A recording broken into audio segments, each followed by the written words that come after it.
Hi everyone. In this video, I'm going to talk about why women lose their voice when they become adults, and specifically when they're inside a marriage or an adult relationship with the male.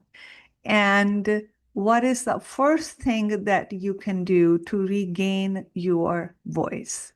I am Meena Puri. I help you heal the deep-rooted patterns that repeat in your relationships, repeat in your everyday life to make you feel stuck. It's really important to look at the patterns and heal them at the root so your experiences stop mirroring everything in the past, and it's your past that continues to repeat. Okay, so let's go ahead and dive in. In my personal experience, what I noticed that as when I was younger, everybody called me the hot pepper because I wouldn't take any BS. I would react and I would kind of blow up because it would make me so mad at what somebody said or did. But at the same time, what I noticed is my older sister, one of my older sister, she would just be quiet. So she was called the angel. I loved her to pieces. She was called the angel because she just stayed quiet. And the fact that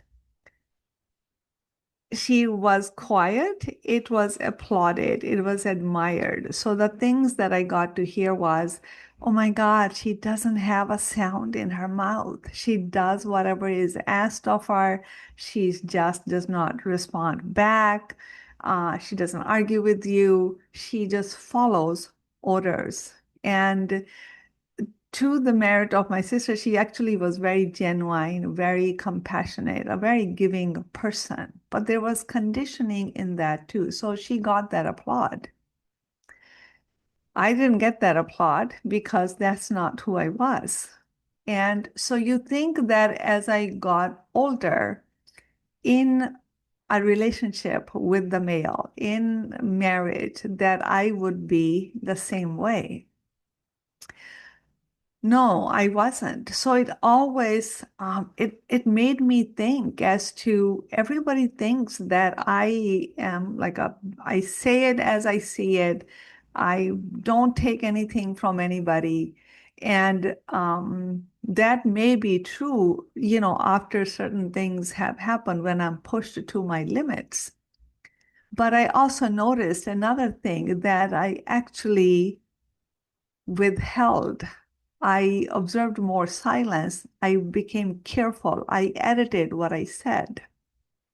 So, how is that a young child, a young girl who just speaks freely without any fear, without thinking there are any consequences to that, goes from that to editing everything she says?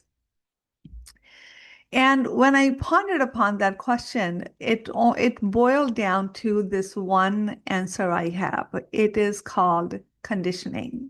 So conditioning is not necessarily what somebody is teaching you. My mother never told me, hey, you should be like her or you should stay quiet. No, they just knew my nature. But what I observed, so we get conditioned by what the environment is like, what the society applauds, what behavior is considered applaud or admiration worthy. And somehow, without knowing, our nervous system begins to learn. This is how to get liked. This is how to be admired. This is how to keep the love and keep the connection. This is how you earn your keep, sort of thing. So as I got older and I started to edit myself, and I realized that I was conditioned from what I observed in my early days.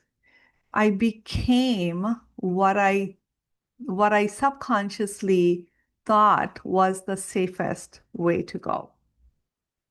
So the truth is that our nervous system or in the soma, the body begins to learn what is safe. And the job of our nervous system is to always seek safety. It scans for safety. And safety comes down to many times in what is familiar. We repeat the familiar that once we know that kept us safe. So we automatically revert back or just adapt to that behavior so we can be safe. And that is conditioning. And also, one thing I want to highlight, which may be obvious, may not be. Isn't it funny that this conditioning only comes into play when you are in a relationship in a marriage with a man? So the conditioning is not just that, oh, you stay quiet, you do everything everybody says, but in relationship to the masculine. Because that same sister, she had no problem when we were together as, all girls, women, speaking her truth and telling you off. It was the other way. It was like, older or even the mother, but the older, but it was taught, not taught, it was kind of laid out or played out as, what are you going to do when you get married? You can't be talking like that in front of your husband. So it was in relationship to the masculine. So this is a much deeper topic, but I just wanted to touch upon it. So when I talk about the masculine, there's that inner masculine. We get in conflict with our inner masculine.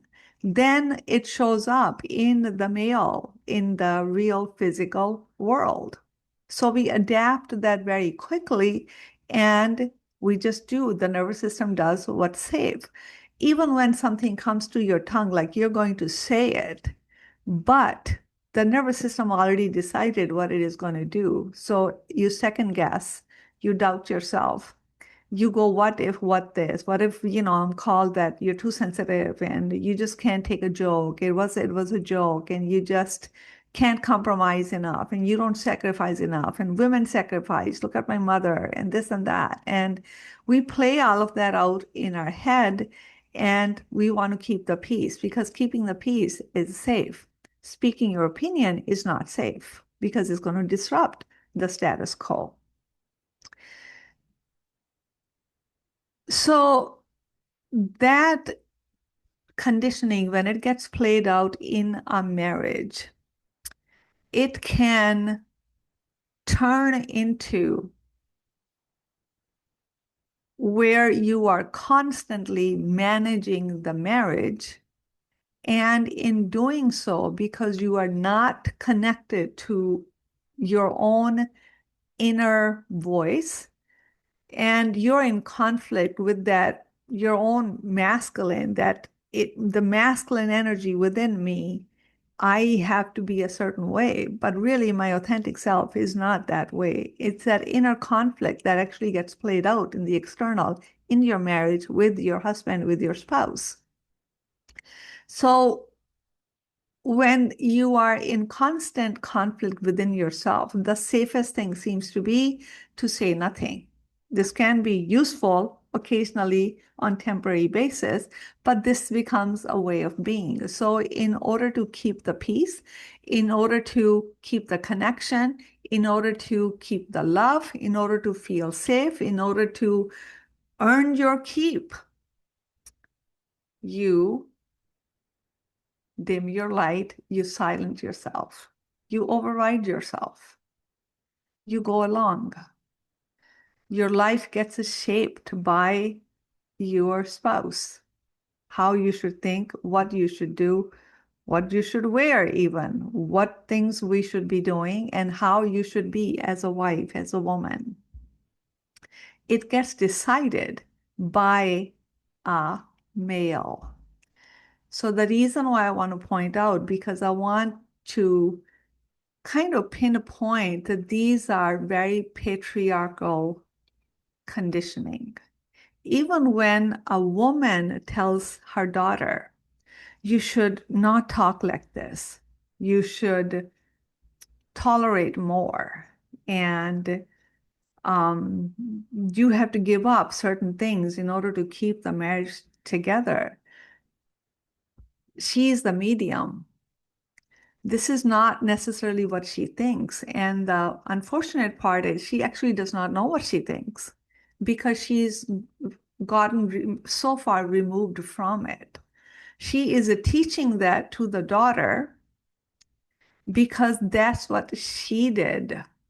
That's what worked in her marriage. That's what kept her safe. That's what kept her out of trouble. Thank God I didn't have a mother like that, but there was still that societal conditioning around me, but still there was that applause when my sister didn't talk. So I learned that anyways, kids are very sensitive. We pick up things even when no one is trying to teach us. So it's because this conditioning becomes active in a relationship with the opposite sex, in a relationship with the male.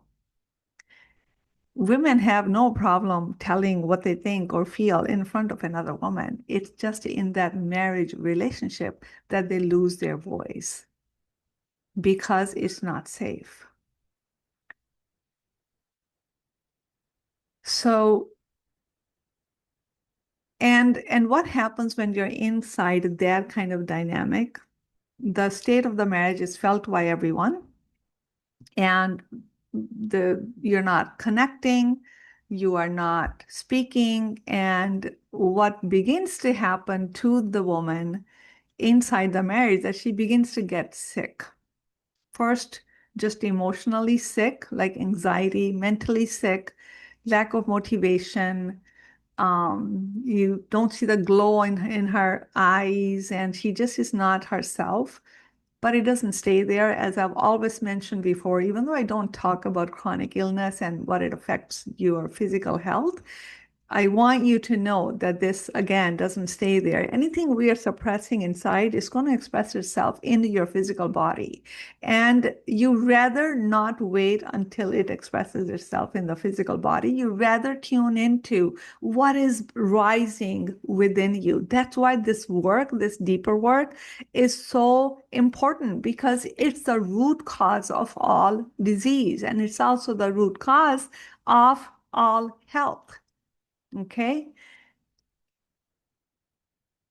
There's no easy way to just, you're not going to start talking tomorrow because it's even when you want to, because it's going to feel overwhelming. You're going to, instead of communicating, you're going to explode. And then you're going to go back into your shell and realize, oh my God, the explosion was actually dangerous. The husband, the spouse exploded and he just became even worse and the relationship became even worse. So that experience tells you, no, I just rather put a tape on it. So the first thing, what can you do if this is a predicament you are in? So remember when you don't speak up, you can't find your voice, you can't find your purpose. You have no boundaries. You can't create your boundaries because you don't even know what you want. You don't know who you are all about. You don't know what to stand for. Your life is being shaped by someone who has a voice. You have lost yours. You have given up on yours. If this video is hitting you, don't ignore it. Please don't ignore it. You don't have to solve it all at once. And don't get so overly overwhelmed or upset that, oh my God, what am I going to do? But if you recognize yourself in this, just say, thank God, I wasn't making this stuff up. Okay, that's the first step.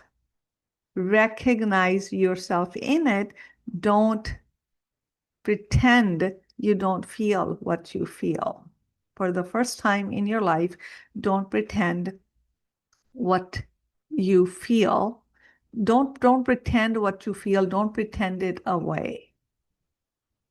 Because you can't push it away. All you're doing is pushing it deep down into your nervous system, and it becomes even more chronic. and it affects your overall health in the worst way possible. So what I ask you do is just notice the moments instead of gathering data on what he said, what he does, on tracking him or doing research on the marriage. I want you to do one thing. Track yourself. Track the moments when that real you bubbles up and your mind goes into a loop and shuts it way down. Track that. I did that. It's between you and the piece of paper, or just notice it in your mind. I would just put it on a piece of paper and keep tracking it. And notice how many times during the course of a day you override your own voice, or you suppress your own voice, or you edit your own voice. That awareness is going to go a long way in order for you to find your voice. Notice how many times are you editing it, suppressing it, or talking, or putting a mental layer over it. That's the first step. You can also then go back, ask yourself a question, where did I learn this? Where did I learn this? Was your mother quiet? When there was argument in the house, who had to shut up first? Was it your mother? Your sister? Your cousin? Your neighbors? A movie you watched? Third question is, what do I want? Get to know yourself finally. What do I want? What do I really think? What do I really feel? What did I really want to say?